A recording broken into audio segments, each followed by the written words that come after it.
أعوذ بالله من الشيطان الرجيم.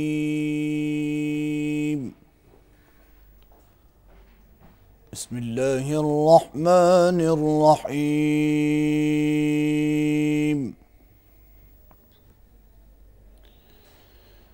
قال ربي يعلم القول في السماء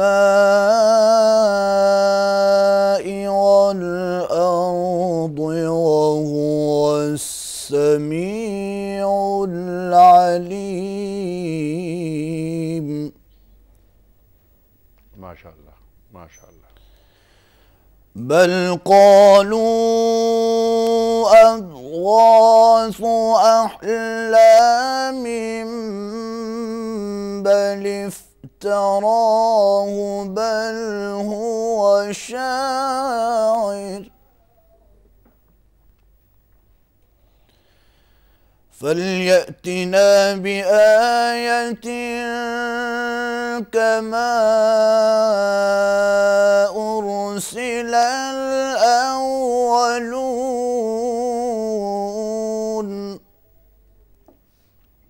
جزاك الله. ما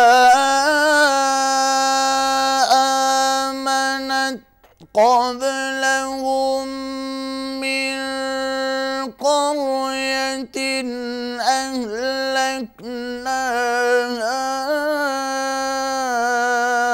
أفهم يؤمنون.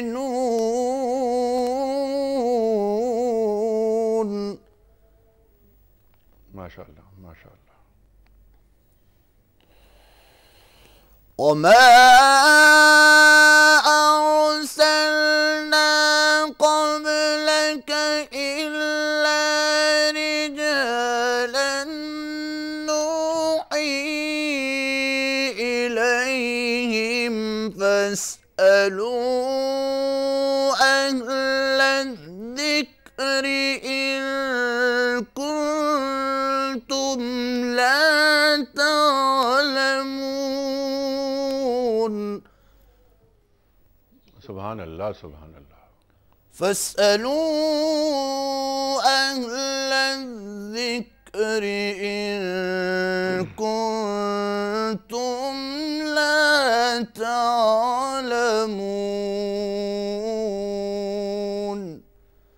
صدق الله العظيم.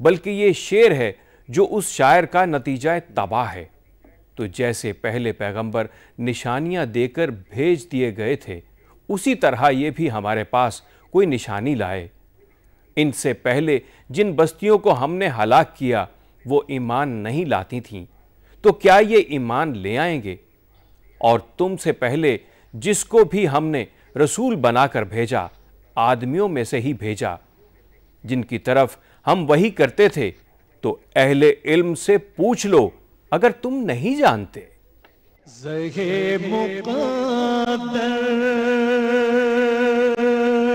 حضرت انس بن مالک رضی اللہ تعالیٰ عنہ سے روایت ہے کہ نبی کریم صلی اللہ علیہ وآلہ وسلم نے فرمایا کہ علماء کرام زمین میں ان ستاروں کی طرح ہیں جن کے ذریعے سے بحر و بر کے اندھیروں میں رہنمائی حاصل کی جاتی ہے، اور اگر ستارے غروب ہو جائیں تو قریب ہے کہ ان ستاروں سے رہنمائی حاصل کرنے والے بھی بھٹک جائیں۔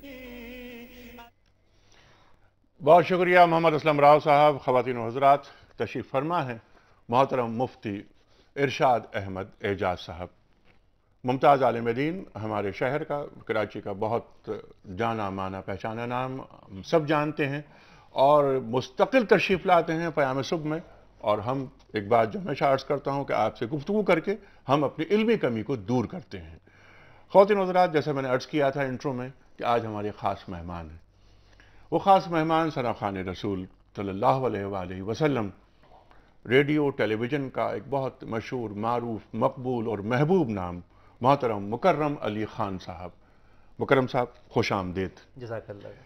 اس سے پہلے کہ ہم لوح بھی تو قلم بھی تو تیرا وجود الکتاب، درخواست کروں میں مکرم صاحب سے کہ پروگرام کا آغاز کریں اقبال کے کلام سے، میں کوئز کا سوال رکھتا ہوں، کل کے سوال کا صحیح جواب اور آج کا سوال۔ کل ہم نے پوچھا تھا آپ سے کہ عرفات سے واپسی پر حجاج کرام کہاں رات گزارتے ہیں؟ صحیح جواب ہے مزدلفہ۔ آج کا سوال نوٹ فرما لیجئے، کس پیغمبر نے اللہ تعالیٰ سے مردوں کو زندہ ہوتے ہوئے دیکھنے کی خواہش ظاہر کی تھی؟ تین آپشنز، خواتین و حضرات، حضرت ابراہیم علیہ السلام، حضرت عیسیٰ علیہ السلام اور حضرت موسیٰ علیہ السلام۔ ہمارے ٹیلی فون نمبرز ہیں 02134527009، 02134528061، ہمارا ای میل ایڈریس ہے ps@dunyatv.tv، اور آپ ہمیں 3031 پر SMS بھی کرتے ہیں۔ خواتین و حضرات، پروگرام کا آغاز تلاوت کلام پاک سے ہو چکا ہے، اس کے بعد ہم نے حدیث رسول مقبول صلی اللہ علیہ وسلم سماعت کرنے کی سعادت حاصل کی۔ میں مکرم صاحب سے گزارش کروں گا کہ کلام اقبال سے اس پروگرام کا آغاز کریں۔ بسم اللہ الرحمن الرحیم۔ لوح بھی تو قلم بھی تو، لوح بھی تو قلم بھی تو، تیرا وجود الکتاب، گنبد آبگین رنگ، گنبد آبگین رنگ، تیرے محیط میں حباب، لوح بھی تو قلم بھی تو، کیا کہنا؟ عالم آب و خاک بھی تیرے ظہور سے فروغ، عالم آب و خاک میں تیرے ظہور سے فروغ، ذرہ ریگ کو دیا، ذرہ ریگ کو دیا، تو نے طلوع آفتاب، سبحان اللہ سبحان اللہ سبحان اللہ سبحان اللہ. لوح بھی تو قلم بھی تو، شوق تیرا اگر نہ ہو میری نماز کا امام، شوق تیرا اگر نہ ہو میری نماز کا امام، میرا قیام بھی حجاب، میرا قیام بھی حجاب، میرا سجود بھی حجاب،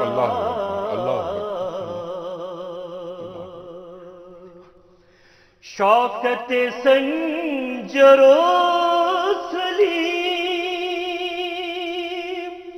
تیرے جلال کی نمود، فقر جنید و بایزید، فقر جنید و بایزید، تیرا جمال بے حجاب، لوح بھی تو قلم بھی تو، تیرا وجود الکتاب، گنبد آبگین رنگ تیرے محیط میں حباب، لوح بھی تو قلم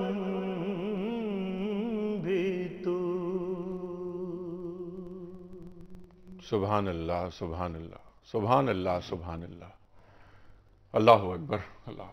شوق تیرا اگر نہ ہو میری نماز کا امام، میرا قیام بھی حجاب، میرا سجود بھی حجاب. اللہ اکبر. کلام اقبال خواتین و حضرات دل پہ ایسا اثر کرتا ہے اور آدمی کی کیفیت کو کہاں سے کہاں پہنچا دیتا ہے، یہ ہم سے بہتر آپ جانتے ہیں. اقبال پہ بڑی گفتگو ہوتی رہتی ہے اور ہم یہ چاہتے ہیں کہ اقبال کی فکر کو زندہ رکھا جائے، اور بہت سے افراد یہ چاہتے ہیں کہ اقبال کے کلام کو عام زندگیوں سے ہماری ہٹا دیا جائے، حالانکہ اقبال ہمیں ہمیشہ زندہ رہنے کا ایک سہارا دیتے ہیں کمزور لمحوں میں. اقبال زندہ رکھنے والی قوت کا نام ہے. مفتی صاحب، اس سے پہلے کہ میں پہلے آپ سے سوال کرنے والا تھا کہ مجھے معلوم ہوا کہ کالرز انتظار کر رہے ہیں آپ کا، تو پہلے وہ کالز لیتے ہیں ہم. جی السلام علیکم. وعلیکم السلام ورحمۃ اللہ وبرکاتہ. جناب والا سر میں قاری محمد ثاقب بول رہا ہوں کراچی سے. جی صاحب. قاری صاحب فرمائیے. سوال میرے دو ہیں. ایک سوال یہ ہے جی کہ نماز کے دوران اگر کال آ جائے موبائل پر تو کیا کرنا چاہیے؟ نماز کے دوران اگر کال آ جائے، کال آ رہی ہے تو اب نمازی موبائل بند کر سکتا ہے یا نہیں کر سکتا؟ اچھا. دوسرا سوال یہ ہے کہ کھانا کھانے کے دوران اگر کال آ جائے تو کیا کال سن سکتے ہیں؟ اچھا. کھانا کھانے تیسرا سوال یہ ہے کہ جس طرح موبائل میں احادیث یا قرآنی آیات لکھی جاتی ہے یہ شرعاً جائز ہے؟ اچھا ٹھیک ہے. یعنی موبائل میں جو قرآنی آیات. جی السلام علیکم. جی وعلیکم السلام جناب. میں مزمل بول رہا ہوں راول پنڈی سے. جی مزمل صاحب فرمائیے سر. جناب میں پہلے تو ایک حدیث پاک کا حوالہ دے کر پھر ایک حضرت علامہ اقبال صاحب کی کلام کا ایک شعر ہے اس کے بارے میں معلومات کرنا چاہتا ہوں. سرکار کی ایک حدیث پاک ہے کہ الفقر و فخری والفقر منی، کہ مجھے فخر ہے تو فخر پر ہے اور فخر مجھ سے ہے. اور حضرت علامہ اقبال رحمۃ اللہ علیہ اپنی کلام میں فرماتے ہیں کہ علم فقیہ و حکیم، فخر مسیح و کلیم. علم ہے جو یائرہ، فخر ہے جو دانائرہ. تو میں علماء کرام سے یہ سوال پوچھنا چاہتا ہوں کہ علم تو خود راستہ ڈھونڈ رہا ہے اور علامہ اقبال صاحب فرما رہے ہیں کہ فقر جو ہے وہ راستہ جاننے والا ہے، تو ہم کس سے اپنا راستہ بہتر طریقے سے تلاش کریں؟ یہ رائے ہمیں دیں کہ ہم علم والوں سے راستہ اپنا ڈھونڈیں یا فقر والوں کے پاس جا کر دین کا راستہ جو ہے دین کی حقیقت معلوم کریں؟ جس کا جواب میں چاہتا ہوں کہ علماء کرام زبردست، بہت ہی عالمانہ سوال۔ مزمل صاحب، یہ سوالات ہم یہ رکھتے ہیں مفتی صاحب کے سامنے، لیکن مفتی صاحب کی جو فقر کی بات کی اقبال، اور علم اور فقر کے درمیان جو ایک موازنہ انہوں نے اس سوال میں موجود ہے جس سے جواب آپ دیں گے، لیکن اس سے پہلے کہ آپ جواب دینے کا آغاز کریں، اقبال کا ایک شعر مجھے یاد آیا کہ کیا گیا ہے غلامی میں مبتلا تجھ کو، کیا گیا ہے غلامی میں مبتلا تجھ کو کہ تجھ سے ہو نہ سکی فقر کی نگہبانی۔ مجھے یہ شعر کیوں یاد آیا؟ کل امریکن کانگریس میں ایک کانگریس مین نے یہ بات کہی ہے کہ ایک امریکی بھی اگر افغانستان میں قتل ہوتا ہے تو $5 کروڑ کی امداد پاکستان کی امداد میں سے کاٹ لی جائے۔ میں سوچ رہا تھا کہ 35,000 ہمارے شہداء پاکستان میں جان دے چکے ہیں، ان کی کوئی اہمیت نہیں، کوئی حیثیت نہیں۔ سلالہ پہ ہمارے فوجی جوان شہید ہو جاتے ہیں، اس کی وہ کوئی اہمیت نہیں، کوئی معافی تک نہیں۔ لیکن جب شاہ رخ خان جاتے ہیں، ان کی تلاشی ہوتی ہے، تو امریکی حکومت ہندوستانی حکومت سے معافی مانگتی ہے۔ یہ ایک سوال ہوتا ہے قومی غیرت کا، قومی حمیت کا، وہ کہاں ہے؟ آپ سے سوال کا آغاز کرتے ہیں، آخری سوال کا پہلے جواب دے دیجئے آپ، یہ فقر اور علم کیا ہے؟ بسم اللہ الرحمن الرحیم۔ دیکھیے رسول اللہ صلی اللہ علیہ وسلم کی ایک حدیث ہے، آپ صلی اللہ علیہ وسلم نے صحابہ اکرام کو خطاب کر کے فرمایا کہ مجھے تم پر فقر کا خوف نہیں ہے، مجھے ڈر یہ ہے کہ دنیا تم پہ کشادہ کر دی جائے گی اور وہ تمہیں اس طریقے سے ہلاک کرے گی جس طرح سے پچھلوں کو ہلاک کیا۔ تو اصل میں بات یہ ہے کہ دوسری حدیث میں فرمایا کہ یہ دنیا ملعون ہے اور اس میں جتنی بھی چیزیں ہیں ملعون ہیں، یعنی اللہ کی رحمت سے دور ہیں سوائے اللہ کے ذکر کے، اور وہ لوگ جو ذکر کے ساتھ وابستہ ہیں، اور وہ آدمی جو سیکھنے اور سکھانے کا کام کرتا ہے، یعنی اللہ کی معرفت کا علم۔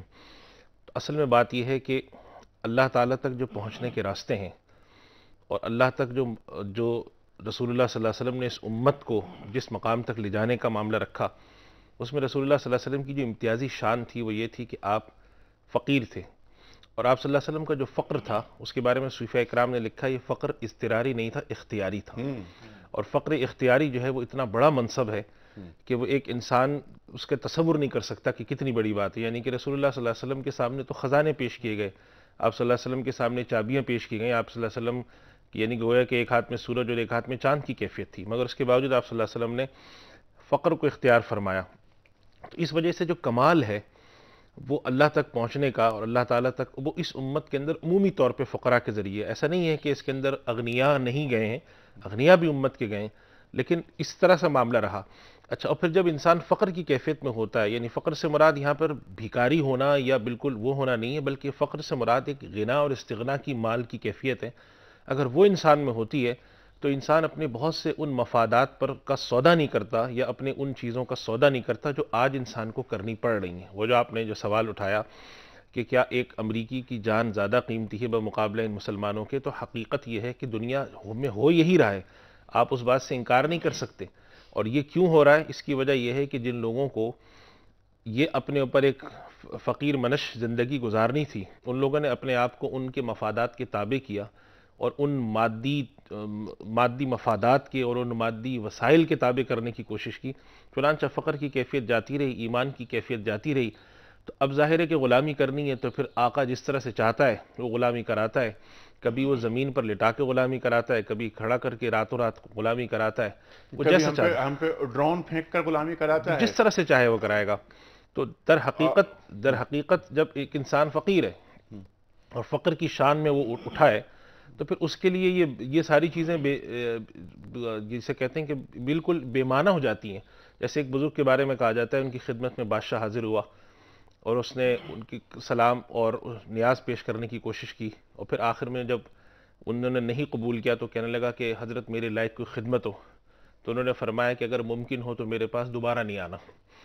تو یہ جو فقیرانہ شان ہوا کرتی تھی تو اس سے دین کی حفاظت اور ایک اجتماعی حمیت کی حفاظت تھی. آج اگر ہم اس موضوع پہ گفتگو کریں تو آپ مجھ سے زیادہ جانتے ہیں کہ اتنے لوگ اس وقت ہوں گے جو یہ کہیں گے یہ کس قسم کی دیوانہ اور بیوقوفانہ گفتگو ہو رہی ہے اور یہ ہمیں کیا سکھایا جا رہا ہے. اس لیے کہ حمیت کا اور غیرت کا اور اس قسم کی جو تصورات ہیں وہ بالکل الٹ دیے گئے ہیں. وہی جو ابھی آپ نے بات کی شروع میں کہ علامہ اقبال کو نکالنے کی کوشش کی جا رہی ہے، اس کی وجہ یہ ہے کہ وہ فلسفہ خودی کے، فقر کے اور ان چیزوں کے داعی ہیں.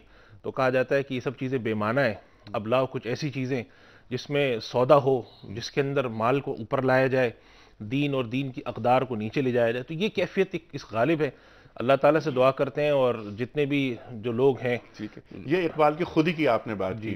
مکرم صاحب سے ہم یہ کہیں گے لیکن ابھی کچھ دیر کے بعد کہ یہ خودی کے تعلق سے جو علامہ نے فرمایا نا کہ خودی کا سر نہا لا الہ الا اللہ، تو یہ جو سر نہا ہے، یہ چھپا ہوا راز ہے، وہ کیا ہے؟ لا الہ الا اللہ. تو لا الہ الا اللہ کیا سمجھ میں آیا؟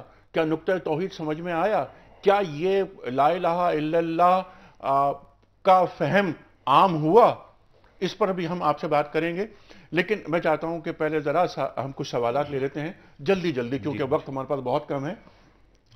نماز کے دوران موبائل، نماز کے دوران کیا بند کر سکتا ہے نمازی؟ ایک ہاتھ سے بند کریں. پہلی بات ہے کہ اس کو پہلے بند رکھیں، نہیں ہے تو ایک ہاتھ سے اس کو ضرور بند کریں، اس لیے کہ دوسروں کی نماز متاثر ہوتی ہے. بلکہ اس سے پہلے ایک گزارش یہ بھی ہونی چاہیے کہ جب نماز پڑھنے جا رہے ہوں، مسجد میں داخل ہو جائیں، اس سے پہلے ہی موبائل آف کر لیں. آف کریں نہیں دیا، سائلنٹ رکھیں. سائلنٹ پر بالکل، تاکہ نمازی ڈسٹرب نہ ہو. بالکل. اچھا، کھانا کھانے کے دوران کال سن سکتے ہیں؟ سن سکتے ہیں، لیکن اگر کوئی نہیں سننا چاہے تو ٹھیک ہے، اس میں کوئی حرج نہیں ہے. اچھا ٹھیک. اچھا، یہ ایک تو سوال ان کا یہ تھا کہ موبائل پر پرانی آیات احادیث لکھی بھی ہوتی ہیں، لیکن اس میں ایک سوال ذرا کچھ بڑھا دیتا ہوں میں کہ جب جو ہوتی ہیں ٹون، اس کے اندر بعض اوقات اذان کی آواز آتی ہے، بعض اوقات قرأت کی آواز آتی ہے، گھنٹی بجی اور آپ نے اٹھایا تو معلوم یہ ہوگا کہ وہاں پر قرأت کی آواز آ رہی ہے. کیا اس کی اجازت ہے؟ اس میں دیکھیں علماء کرام کی دو آراء ہیں. زیادہ تر علماء کرام اس کو ادب کے خلاف اور ناپسند کرتے ہیں. اچھا. بعض حضرات یہ کہتے ہیں کہ ایک آدمی ہے، اس کی نیت یہ ہے کہ بھئی جو میرے پاس آواز یا ندا آئے یا پکار آئے وہ اللہ کی نام کی ہو.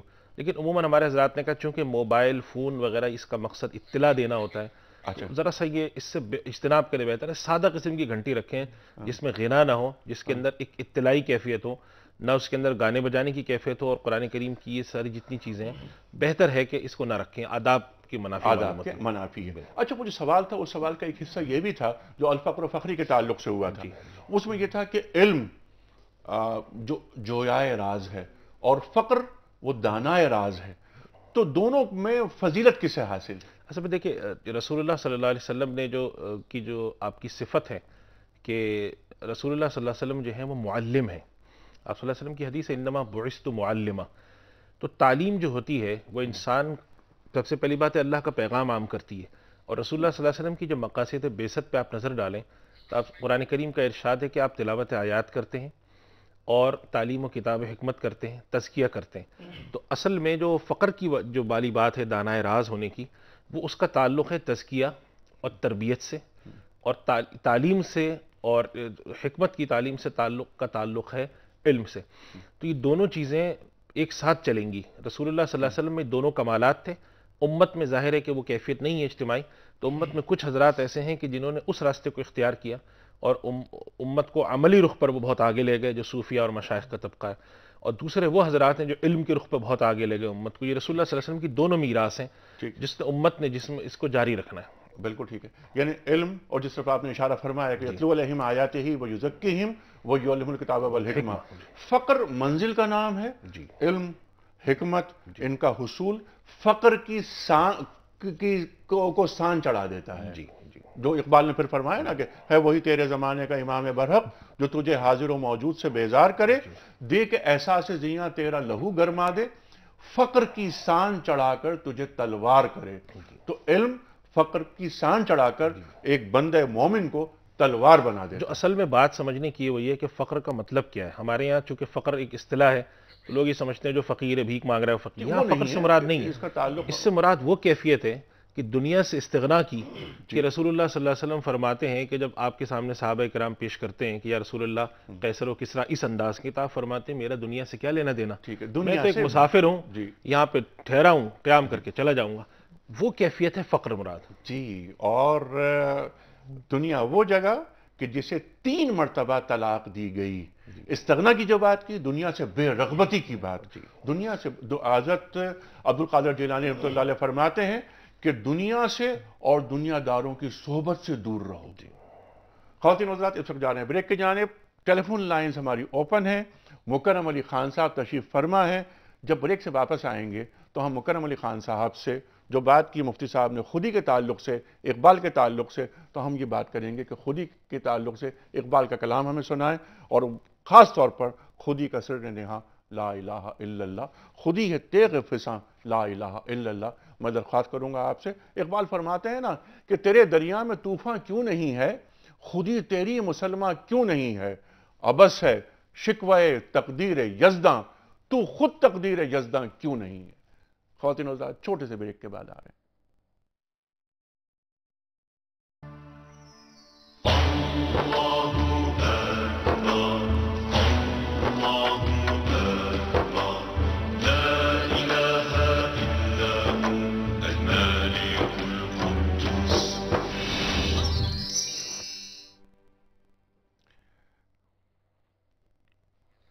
ویلکم بیک خواتین و حضرات. پیام صبح میں ایک بار پھر خوش آمدید. تشریف فرمائے محترم مفتی ارشاد احمد اعجاز صاحب اور ممتاز نعت خواں محترم مکرم علی خان صاحب. خواتین و حضرات، آج ہفتہ ہے اور ہفتے کا دن ہوتا ہے مخصوص سوال جواب کے لیے. آپ کے سوالات اور مفتی صاحب کے جوابات، اور ہم اس کے ساتھ ساتھ کلام اقبال اور ابھی ایک نعت بھی سنیں گے ہم مکرم علی خان صاحب سے. اس سے پہلے کہ پروگرام آگے چلے، میں کوئز کا جو کل کا سوال تھا اس کا درست جواب اور آج کا سوال آپ کی خدمت میں پیش کرتا ہوں. کل ہم نے سوال یہ رکھا تھا کہ عرفات سے واپسی پر حجاج کرام کہاں رات گزارتے ہیں. 3 آپشنز تھے: منا میں، مزدلفہ میں، یا مسجد نبوی میں صلی اللہ علیہ وآلہ وسلم. صحیح جواب ہے مزدلفہ میں. آج کا سوال نوٹ فرما لیجئے کہ کس پیغمبر نے اللہ تعالیٰ سے مردوں کو زندہ ہوتے ہوئے دیکھنے کی خواہش ظاہر کی تھی. 3 آپشنز: حضرت ابراہیم علیہ السلام، حضرت عیسیٰ علیہ السلام اور حضرت موسیٰ علیہ السلام. خواتین و حضرات، ٹیلی فون نمبرز، ای میل ایڈریس اور SMS کا نمبر اسکرین پر آ رہا ہے. نوٹ فرمائیے اور اپنا درست آپشن روانہ فرمائیے. پروگرام کے آخر میں کوئز کا ایک کمپٹیشن کے لیے قرآن اندازی ہوتی ہے اور ایک گفٹ ہیمپر ہم روانہ کرتے ہیں. بہت سارے جواب آتے ہیں ہمارے پاس اور ایک صاحب یا صاحبہ کی خدمت میں کتابوں کا تحفہ پیش کیا جاتا ہے دنیا ٹی وی کی جانب سے.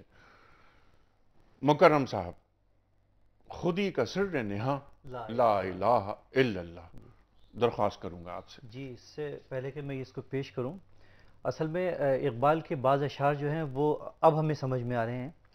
ایک چھوٹی سی بات میں آپ سے شیئر کرنا چاہتا ہوں. سمجھ میں نہیں آ رہے. جی ہاں، ایک شعر ہے بہت مشہور ہے کہ خودی کو کر بلند اتنا کہ ہر تقدیر سے پہلے خدا بندے سے خود پوچھے بتا تیری رضا کیا ہے. سبحان اللہ. یہ اور تیرا طریق امیری نہیں غریبی ہے، خودی نہ بیچ غریبی میں نام پیدا کر. تو یہ مجھے اب سمجھ میں آیا کہ میں نے والد صاحب سے درخواست کی جب میں نے نیا گریجویشن کیا تھا. وہ مینجمنٹ کے قریب تھے قومی ایئر لائن میں، تو ان سے میں نے درخواست کی کہ آپ میرے لیے سفارش کریں جا کے ایم ڈی سے قریب بھی تھے وہ. انہوں نے صاف انکار کر دیا کہ میں نہیں جاؤں گا. تو مجھے بڑی تکلیف ہوئی کہ میں ان کا بیٹا ہوں اور یہ صاف منع کر رہے ہیں مجھے کہ میں نہیں جاؤں گا. میں نے کہا ابو کیوں نہیں جائیں گے آپ؟ تو انہوں نے جواب دیا، اللہ تعالیٰ انہیں غریق رحمت کرے، آمین، کہ تم اپنے آپ کو اس قابل کر لو کہ وہ خود آئے تمہارے پاس. سبحان اللہ. تو اب مجھے سمجھ میں آیا کہ خودی کیا ہوتی ہے. یہ وہی خودی ہے کہ خودی کو کر بلند اتنا کہ ہر تقدیر سے پہلے خدا بندے سے خود پوچھے بتا تیری رضا کیا ہے. اللہ اکبر. تو پیش کر رہا ہوں. سبحان اللہ. خودی کا سر نہاں لا الہ الا اللہ، لا الہ الا اللہ. خودی ہے تیغ فساں، لا الہ الا اللہ، لا الہ الا اللہ. یہ دور اپنے براہیم تلاش میں ہے،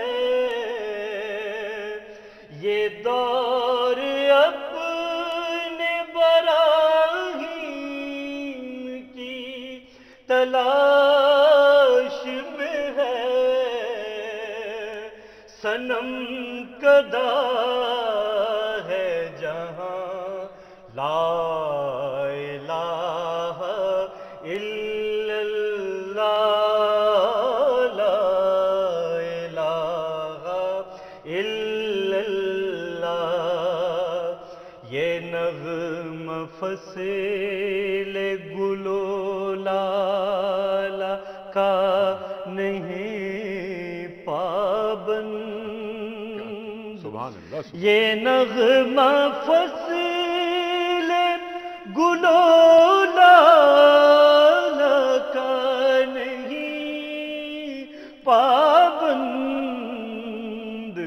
بہار ہو کے خزاں لا الہ الا اللہ، لا الہ الا اللہ، اگرچہ بت ہیں جماعت کی آستینوں میں، اگرچہ بت ہیں جماعت کی آستینوں میں، مجھے ہے حکم اذاں لا الہ الا اللہ، لا الہ الا اللہ، لا الہ الا اللہ، لا الہ الا اللہ۔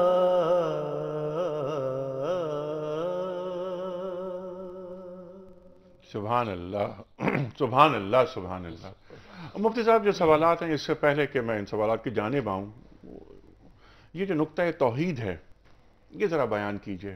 اور اقبال فرماتے ہیں نا کہ بیان میں نقطہ توحید آ تو سکتا ہے، تیرے دماغ میں بت خانہ ہو تو کیا کہیے۔ تو یہ نقطہ توحید لا الہ الا اللہ، اور اس کے بعد ظاہر ہے محمد رسول اللہ، محمد رسول اللہ کہے بغیر، ایمان لائے بغیر تو ممکن ہی نہیں، نہ نجات ہے۔ اقبال بھی فرماتے ہیں نا کہ مجھے مصرع ثانی کی فکر زیادہ ہے، لیکن نقطہ توحید کو ذرا وضاحت کیجیے۔ دیکھیے، اس کائنات کی جو حقیقت ہے اور اس کائنات کی جو تخلیق کا مقصد ہے، وہ اللہ تعالیٰ نے اپنی عبادت اور اپنی معرفت رکھا، اور اللہ کی معرفت کی انتہا یہ ہے کہ انسان اندر سے اور باہر سے اللہ کے ایک ہونے کا دعویٰ کرے۔ باہر سے زبان سے تو ایک ہونے کا دعویٰ آسان ہوتا ہے، لیکن اندر جو ہے وہ ایک ہونے کے دعوے بڑے مشکل ہوتے ہیں۔ اندر انسان نے بڑے خدا اور بت تراشے ہوئے ہوتے ہیں۔ تو رسول اللہ صلی اللہ علیہ وسلم نے جو امت کو تعلیم دی، اور آپ صلی اللہ علیہ وسلم نے جس ایمان کو پیش کیا، صحابہ کرام فرماتے ہیں کہ ایک شخص حاضر ہوتے ہیں رسول اللہ صلی اللہ علیہ وسلم کی خدمت میں جن کو ہم پہچان نہیں پاتے ہیں، ان کے پر سفر کے آثار نہیں۔ وہ آ کے پوچھتے ہیں اسلام کیا ہے، اور پوچھتے ہیں کہ احسان کیا ہے۔ آپ صلی اللہ علیہ وسلم فرماتے ہیں ان تعبد اللہ کأنک تراہ، کہ احسان کی کیفیت یہ ہے کہ تم اللہ کی ایسی عبادت کرو تم اس کو خود دیکھ رہے ہو، اور اگر یہ نہیں کر سکتے تو کم سے کم یہ کیفیت تمہارے اندر ہو کہ تم اس کو نہیں دیکھ رہے تو وہ تمہیں دیکھ رہا ہے۔ تو توحید کا وہ یہ کیفیت پیدا ہو جانا جس میں انسان کا اپنے رب سے تعلق ایسا ہو کہ وہ اس کو کارساز حقیقی سمجھے، اس کو فاعل حقیقی سمجھے، اس کو مؤثر حقیقی سمجھے، یہ وہ مقصود ہے جس کے لیے رسول اللہ صلی اللہ علیہ وسلم اور تمام انبیاء کی بعثت ہوئی۔ اور علامہ اقبال جو خودی کی تعلیم اور اس کی بات کرتے ہیں، وہ اس کا ایک بڑا مقصد یہی ہے کہ انسان جب اپنی اندر یہ چیز پیدا کرتا ہے اور اس کا ایمان اللہ کی ذات پر قوی ہوتا ہے، پھر اس کو جو دوسری چیزیں ہیں وہ اس کے اوپر مؤثر نہیں رہتی، اس کو معلوم ہوتا ہے کہ فاعل حقیقی وہی ہے۔ اور پھر جب وہی کیفیت پیدا ہوتی ہے تو رسول اللہ صلی اللہ علیہ وسلم نے کوئی اسلام کی جو سب سے بڑی خصوصیت ہے، کوئی تخیلاتی بات نہیں کرتا، عملی طور پہ صحابہ اکرام کی زندگی، بدر کے میدان اور یہ ساری چیزیں دیکھیں، 4 آدمی ہیں، 2 آدمی ہیں، نکل جاتے ہیں اللہ کے نام پر، یہ وہ کیفیت ہے کہ جو مفقود ہے، اور اس کیفیت کو وہ اقبال پیدا کرنے کی کوشش کر رہے ہیں۔ اور آخر میں جو شعر ہے ان کا وہ تو بڑا ہی عجیب و غریب ہے، آج کل سنو تو معلوم ہوتا ہے آج کل کے حالات دیکھ کر کہا تھا کہ اگرچہ جماعت کی اگرچہ بت جماعت کی آستینوں میں مگر مجھے ہے حکم ازاں، تو یہ حکم ازاں جو ہے یہ ہمیں کرتے رہنا ہے، جی باوجود اس کے کہ جماعت کی آستین میں بت ہیں اور جماعت کو یہ پیغام پسند نہیں آ رہا، جی پھر بھی کرنا ہے ہمیں، اس لیے کہ یہ ہمارا فریضہ ہے۔ اور پھر وہ بھی ہے نا کہ یہ مال و دولت دنیا یہ رشتہ و پیون، یہ میں نے پڑھا نہیں تھا، جی یہ مال و دولت دنیا یہ رشتہ و پیون، بتانے وہم و گماں لا الہ الا اللہ، یہ تو وہم و گماں کے بت ہیں۔ سبحان اللہ سبحان اللہ۔ یہ ایک تو ہوتا ہے نا کہ ایک شرک خفی اور ایک ہوتا ہے شرک جلی، اس پہ بھی انشاءاللہ بات کروائیں گے آپ سے مفتی صاحب، لیکن یہ جو بات آپ نے کی اس پر دو تین باتیں، ایک تو یہ کہ اللہ تعالیٰ کی جانب یکسو ہو جانا، اللہ کی تعالیٰ کی طرف منہ کر لینا، نقطہ توحید سمجھ میں آ جاتا ہے کہ ان صلاتی و نسکی و محیایا و مماتی للہ رب العالمین، سب کچھ تیرا ہے، میرا کیا ہے۔ اور دوسری چیز یہ کہ وہ سجدہ روح زمین جس سے کانپ جاتی تھی اسی کو آج ترستے ہیں ممبر و محراب، یہ بھی اقبال فرماتے ہیں۔ یہ ایک سجدہ جسے تو گراں سمجھتا ہے، ہزار سجدے سے دیتا ہے آدمی کو نجات۔ اس سجدے کے متلاشی ہیں کہ وہ سجدہ جو سچا سجدہ ہو، اے اللہ تجھے میں نے پا لیا تو سب کو پا لیا، اور تجھے اگر میں نے کھو دیا تو پھر کیا پایا؟ کچھ نہیں پایا۔ کال لے لیتے۔ السلام علیکم۔ السلام علیکم۔ جی وعلیکم السلام۔ جی میں طارق بول رہا ہوں امریکہ سے۔ جی سر فرمائیے سر، فرمائیے سر، فرمائیے۔ میں طارق بول رہا ہوں امریکہ سے۔ میرا کوشچن ہے سر کہ موسٹلی لوگ تبلیغی جماعتوں کے ساتھ جاتے ہیں، یہاں پہ بہت تبلیغی جماعتیں جاتی ہیں، کیا ان کے ساتھ جانا ٹھیک ہے؟ اسلامی روح سے اس کی کیا اہمیت ہے؟ دوسرا یہ میرا کوشچن تھا کہ موسٹلی لوگ آپ سے کوشچن کرتے ہیں کہ پاکستان میں اسلام کے لیے علماء اکرام کیا کر رہے ہیں، تو میرے خیال میں اگر ان کو یہ جواب دیا جائے جو تبلیغی جماعتیں آتی ہیں یا جاتی ہیں تو موسٹلی لوگ تو مسجدوں میں ان کو ٹھہرنے بھی نہیں دیتے۔ ایون یہاں پہ امریکہ میں موسٹلی لوگ تبلیغی جماعتوں کے ساتھ جاتے ہیں تو کئی لوگ مسجدوں میں تبلیغی جماعت والوں کو ٹھہرنے بھی نہیں دیتے۔ تو یہ میرے دو کوشچن ہیں، کیا تبلیغی جماعت کے ساتھ جانا ٹھیک ہے کہ نہیں، اسلامی روح سے اس کی کیا اہمیت ہے؟ جی بالکل سمجھ گیا مفتی صاحب۔ اچھا کچھ کالز اور لے لیتے ہیں۔ جی السلام علیکم۔ السلام علیکم جناب، فرمائیے۔ السلام علیکم جناب۔ وعلیکم السلام سر، فرمائیے۔ اچھا میرا سوال یہ ہے آپ سے کہ یہ کون ڈیسائیڈ کرے گا کہ جہاد فی سبیل اللہ ہے یا جہاد اور ڈالر ہے؟ یہ سوال بہت اچھا ہے کہ یہ جہاد فی سبیل اللہ ہے یا جہاد ڈالرز کے حصول کے لیے ہے۔ ٹھیک، یہ بہت حساس سوال، لیکن میں یہ سوال مفتی صاحب کے پاس کے سامنے رکھتا ہوں۔ مفتی صاحب پہلے اس سوال کا جواب دے دیجیے۔ بڑا آسان رسول اللہ صلی اللہ علیہ وسلم نے اس کا حل بتایا ہے۔ جو اللہ کے لیے لڑے گا، صحابہ کرام نے عرض کیا کہ اللہ کے رسول لوگ تو مال و دولت کے لیے، اسباب کے لیے، 10 چیزوں کے لیے لڑتے ہیں، فرمایا کہ جو اللہ کے لیے لڑے، من قاتل لتکون کلمۃ اللہ ہی العلیٰ، جو اس لیے لڑے کہ اللہ کا کلمہ بلند ہو۔ اللہ کا کلمہ بلند ہونے کا مطلب مسلمانوں کا تحفظ ہو، اللہ کے کلمے بلند ہونے کا مطلب دین کا تحفظ ہو، وہ شخص جو ہے وہ شہید کہلائے گا۔ اور اسی وجہ سے اللہ تعالیٰ نے چونکہ یہ آخری امت ہے اور اس امت کو یہ جہاد کی نعمت دی، اور یہ فرمایا کہ جب تک کہ قیامت نہیں آئے گی یہ جہاد جاری رہے گا۔ ہاں یہ ضرور ہے کہ اس کے اندر اس قسم کی چیزیں بھی آئی ہیں، بعض جگہ لڑائیاں ہوئی ہیں جہاد کے نام پر، مگر اس کے اندر گڑبڑ بھی ہوئی ہے، مگر ان لڑائیوں کی وجہ سے ہم جہاد کے تصور کو کالعدم نہیں کر سکتے جو آج کل کرنے کی کوشش ہو رہی ہے۔ رسول اللہ صلی اللہ علیہ وسلم کی جب حدیث آ چکی ہے کہ قیامت تک یہ جاری رہے گا تو یہ جاری ہے، اور جہاں پر مسلمانوں کے دفاع، مسلمانوں کی حفاظت، ان کے دین کی حفاظت کی لڑائی لڑی جائے گی وہ جہاد کے دائرے میں آئے گی۔ ٹھیک ہے، لیکن نہیں، سوال ان کا یہ ہے کہ اسے ڈیسائیڈ کون کرے گا؟ یہ جو معیارات آپ نے بیان فرمائے، یہ تو یہ معیارات ہیں، یہ تو فرما دیا سرکار دو عالم صلی اللہ علیہ وسلم نے کہ جو مقصد ہوگا جہاد کا، اور یہی بات آپ نے فرمائی ہجرت کے تعلق سے کہ ہجرت جس مقصد کے تحت ہوگی اس کو ویسا ہی اجر دیا جائے گا۔ بالکل ٹھیک ہے۔ اچھا اب اس کو ڈیسائیڈ کون کرے گا؟ سمپل سے اصل میں دیکھیں اس وقت تو یہ مسئلہ بڑا پیچیدہ ہے۔ حقیقی بات تو یہ ہے کہ وہ لوگ جن کے پاس امت کے سیاسی امور کی زمام کار ہوتی ہے، وہ حقیقت میں فیصلہ کرتے ہیں اہل حل و عقد کے مشورے سے. مسئلہ ہمارے پاس یہ آ گیا ہے جس کے ہم پروگرام کے شروع سے رونا رو رہے ہیں کہ ہمارے یہاں تو جو گراں ایک سجدہ کرنے والے لوگ ختم ہو گئے, 1000 سجدے کرنے والے پیدا ہو گئے.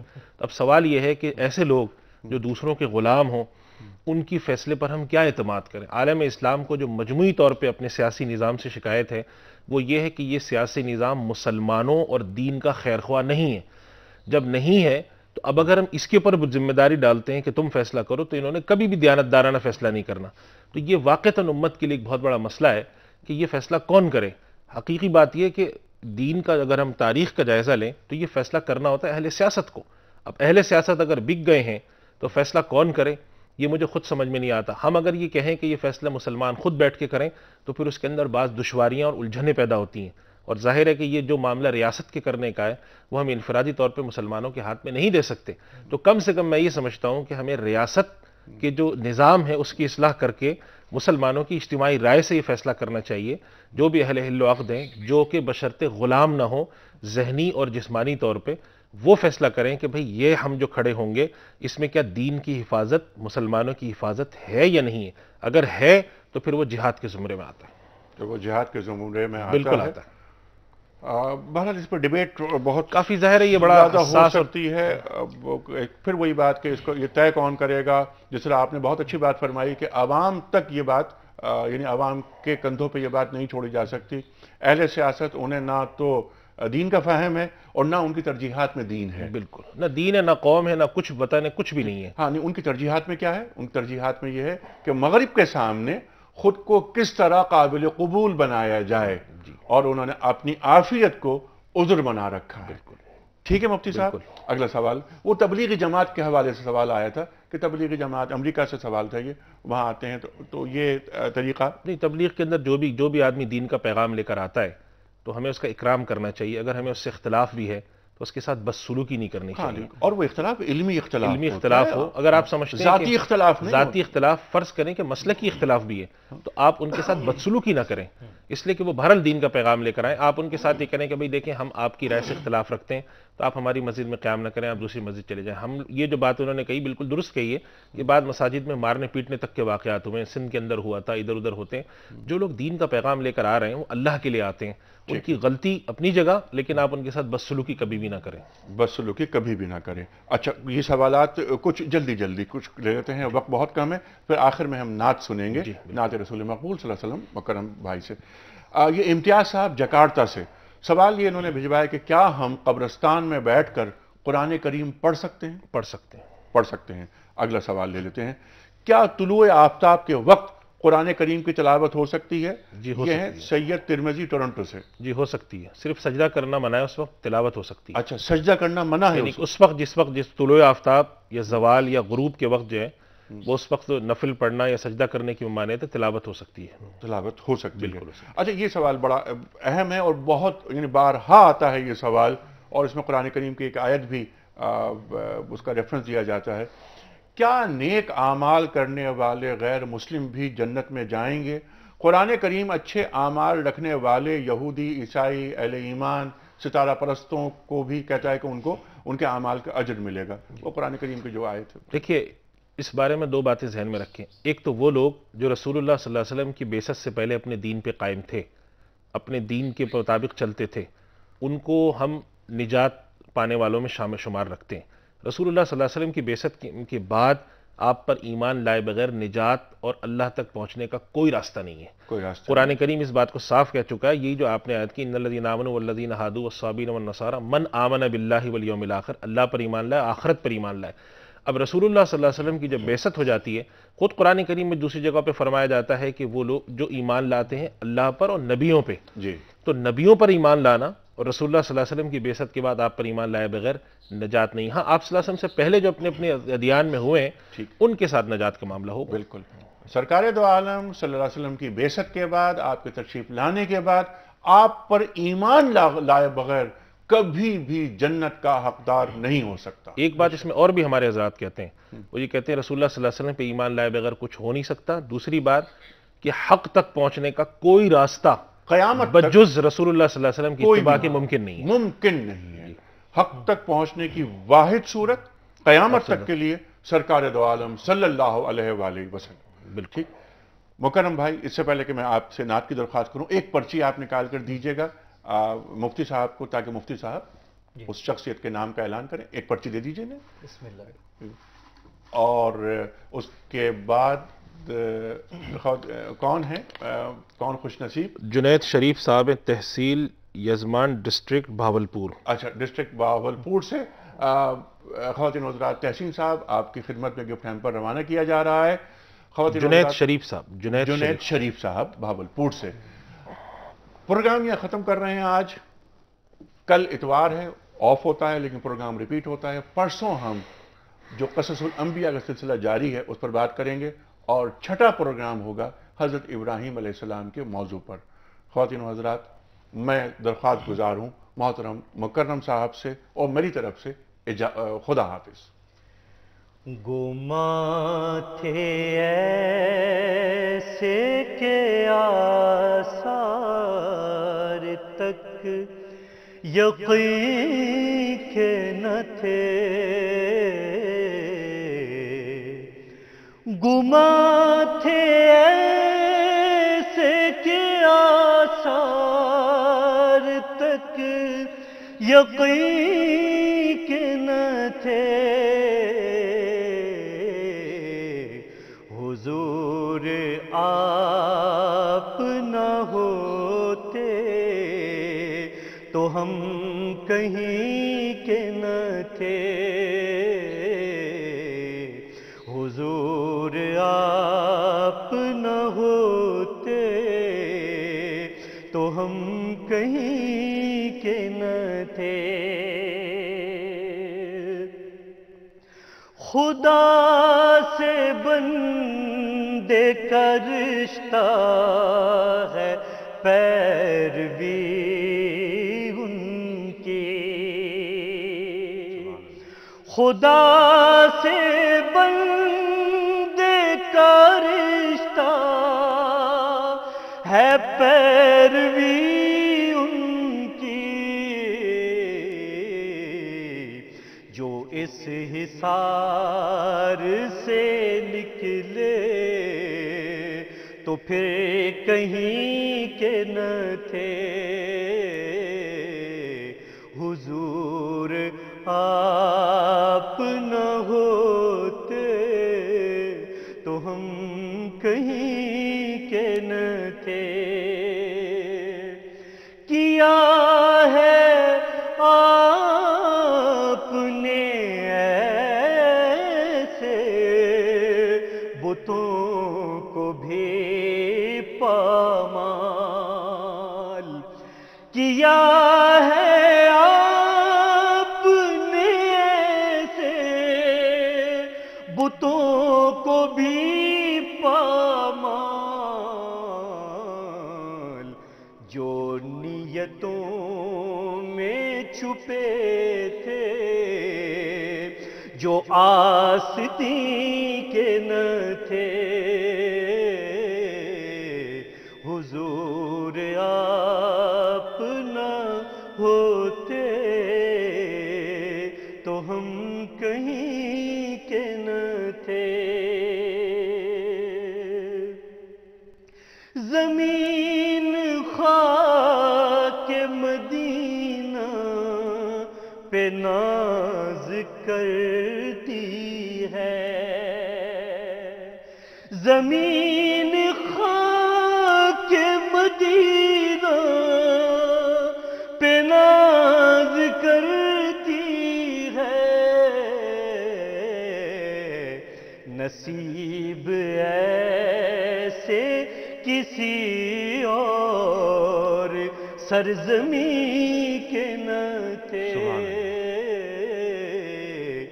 گما تھے ایسے کہ آثار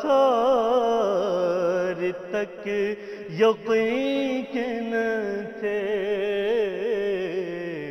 حضور آپ نہ ہوتے تو ہم کہیں